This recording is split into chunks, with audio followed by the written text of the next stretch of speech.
Nu, tā kā atkal nevaru es to vienkārši tā atstāt, nenofiksēt un uz vēsturisko to te atmiņu neatstāt. Jā, tas piezīmes, tas ir 119. sērijā, tas ir tā 3 istabu dzīvoklis, un šeit ir vannas istabā. Ne, tur ir vannas istabā.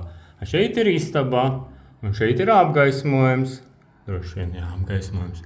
Un aiz tās ģipsā sienas ir ielikta iekšā tā dušā nišā vai duša, tāds, kas tur ir, kaste vai kas tur ir, tā kā, un starp to augšējo pārsegu un to ir sprauga, un tur kaut kādi ķēģeļiši ārā, un turienes gaiss pūš.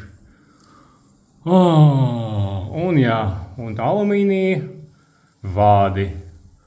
Un tas viss brīnumaini bija aiztaisīts.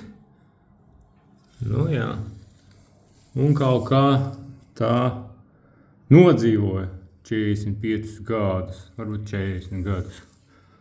Un tagad būs jāmeklē kāds risinājums tam visam. Nē, protams, risinājums ir saprotams.